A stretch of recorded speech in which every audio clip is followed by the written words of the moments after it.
नमस्ते। श्री निकेतन कथक कला केंद्र में पुनः आपका स्वागत है।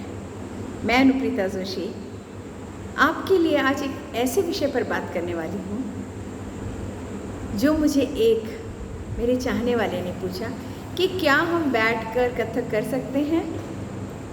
मेरा जवाब है बिल्कुल कर सकते हैं। क्यों नहीं कर सकते। नृत्य वह चीज़ है जो हमारे मन को खुश करती है और हमारे मन को खुश होने के लिए खड़ा होना ज़रूरी नहीं होता। हम बैठकर भी अपने नृत्य को कर सकते हैं। मैंने देखा है इंसान सुख में हो दुख में हो, मन से दुखी हो या सुखी हो, वह ज़रूर नृत्य करता है। मैं अनुप्रीता जोशी छत्तीसगढ़ की रहने वाली हूँ और हमारे यहाँ अभी टेम्परेचर है 44, बहुत ज़्यादा गर्मी है। मेरे विद्यालय में छुट्टियां लग गई हैं। मैं एक शिक्षिका हूँ और आज चूँकि मुझे समय था इसलिए मैं इस विषय को लेकर इस पर अपना वीडियो बना रही हूँ। अपने जीवन में कितनी भी व्यस्तता हो, जब हम थोड़ी देर भी नृत्य कर लेते हैं, डांस कर लेते हैं, तो हमें लगता है जैसे हमने सबसे बड़ा सुख पा लिया। जीवन के सारे कष्ट दूर हो जाते हैं, टेंशन्स दूर हो जाती हैं। और इसीलिए नृत्य कैसे किया जा सकता है, यह प्रश्न वाकई में मुझे सोचने पर मजबूर कर रहा है कि क्या इस तरह की बातें भी दिमाग में आ सकती कि हम बैठे बैठे नृत्य कर सकते हैं। हाँ भाई, ज़रूर कर सकते हैं। और कैसे करना है ये मैं आपको सिखाऊंगी। मैं एक पूरी आपके लिए एपिसोड्स बनाती हूँ जिसमें आप अगर किसी भी सामाजिक संस्था में जाते हैं या कहीं पर भी बैठते हैं और आपको बोला जाता है नृत्य करें, आपके साथ क्या प्रॉब्लम है मुझे नहीं पता है। किसी को पैर दर्द, किसी को कमर दर्द, किसी को और कोई प्रॉब्लम, किसी को बड़ों के सामने खड़े होकर करने की झिझक, बहुत सारी चीज़ें होती हैं। लेकिन अगर बैठ के करने बोला जाए तो इंसान कहीं ना कहीं तो करता ही है। हम भजन में जाते हैं, सत्संग में जाते हैं, वहाँ पर भी होने पर हम झूमने लगते हैं बैठे बैठे और हमारे भाव हमारे अभिव्यक्ति को व्यक्त कर देते हैं, मन के भाव को व्यक्त कर देते हैं। आप जहाँ भी बैठे, जैसे भी बैठे, गाना बजने पर आप अपने चेहरे से डांस करें। आपके हाथ खुले हैं, आप अपने हाथों से डांस करें। मेरी सीरीज में मैं जो आपको बताती हूँ हस्तक, ता थे, मैं थोड़ा पीछे हो जाती हूँ। ता थे तत, आ थे तत, थे तत, आ थे। आप केवल अपनी कलाइयों को मूवमेंट्स दें, कलाइयों को मूवमेंट्स दें। किसी को भी अगर उंगली भी दिखानी है तो आप ऐसे ना दिखाएं, तो अच्छी नहीं लगती, इसे ऐसे दिखाएं। किसी को भी आशीर्वाद देना है, ऐसे ना दिखाएं, इसे आप करें ऐसे। मैं आपको सारी हस्त मुद्राएं भी सिखाऊंगी कि थोड़े से हाथ पैरों को, उंगलियों को कर्व में ले आने से वो चीज़ें कितनी खूबसूरत लग रही हैं। आज के एपिसोड में मैं आपको एक छोटा सा कवित्व सिखाऊंगी जिसे मैंने मेरे छोटे बच्चों के लिए तैयार किया था और जिसे हमने खड़े होके किया था। आज मैं आपके लिए वह कवित्व, एक छोटा सा छंद, आप इसे करके देखिए, आप में कॉन्फिडेंस आएगा और आप फिर बैठे बैठे भी नृत्य करने लगेंगे।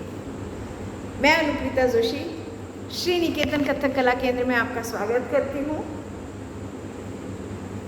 बहुत पसीना हो रहा है, सॉरी, माफ़ी चाहूँगी, लेकिन बहुत गर्मी है हमारे यहाँ। तो आप अगर मेरे चैनल पर नए हैं, प्लीज़ मेरे चैनल को लाइक करें। लाइक करेंगे तो आप ज़रूर मेरे वीडियोस देखेंगे। अगर वीडियो देखा तो उस पर कमेंट करें, अच्छा लगा बुरा लगा। अगर अच्छा लगता है तो प्लीज़ उसे आगे फॉरवर्ड करें और दूसरे से भी कहें कि सब्सक्राइब कर लें। छोटी सी चीज़ है, करिए, मज़ा आएगा आपको भी, और अगर आप खुश तो मैं तो बहुत ज़्यादा खुश। चलिए, छोटा सा कवित्व है, बिहारी जी ने लिखा हुआ। मैं एक हिंदी अध्यापिका हूँ, इसलिए मेरी हिंदी काफ़ी स्पष्ट और साफ है। छत्तीसगढ़ की रहने वाली हूँ, जहाँ हमारी बोली है छत्तीसगढ़िया। हम छत्तीसगढ़िया में बात करते हैं। मैं बेसिकली महाराष्ट्रियन हूँ, अनुप्रीता जोशी मेरा नाम है, लेकिन चूँकि मैं यहीं की पैदाइश होने के कारण मैं अपने आप को छत्तीसगढ़ी ही मानती हूँ।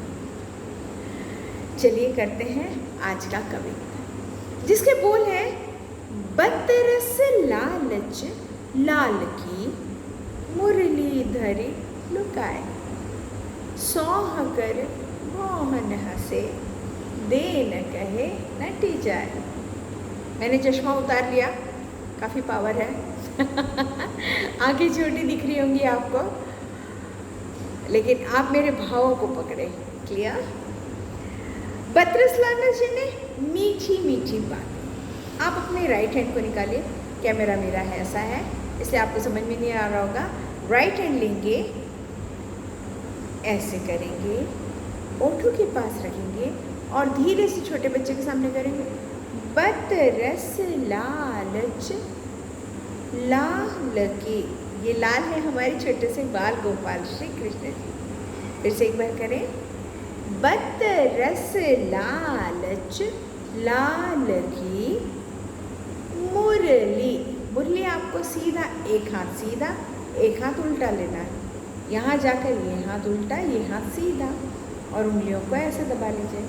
ओठों के एक तरफ लगाइए और कंटिन्यूशन में ऐसे कीजिए। मुरली, मुरली जब बजती तो हम अनायास से ऐसे झूमते। मुरली धरी लुकाए। गोपियों ने क्या किया, जब बालकृष्ण जी मीठी मीठी बातें सुननी थी उनकी, तो उनकी मुरली को पकड़ कर उन्होंने छुपा लिया। लुकाए में छुपा लिया, लेकिन आप लुकाने को पीछे तो नहीं दिखा सकते, इसलिए आंखों से दिखाओगे मुरली धरी लुकाए। अब शैतानी से साइड में देखना है। और जब श्री कृष्ण जी ने कहा सौह करे, मांगी उन्होंने, भौहन हंसे, तो गोपियां सारी हंसने लगी अपने भौं से और उसे दिखा दे न कहे। जब उन्होंने मांगी नटी जाए, वो सब नाराज हो गई। क्यों? क्योंकि उनको उसकी मीठी बांसुरी के साथ साथ उसकी मीठी बोली भी सुनी। छोटा सा भाव है, मैं अब एक्सप्लेन ना करते हुए पहले करके दिखाती हूँ, फिर आपको समझ में आएगा। बदरस लालच लाल की मुरली धरी लुकाए, सौह कर भौहन हंसे दे न कहे नटी जा।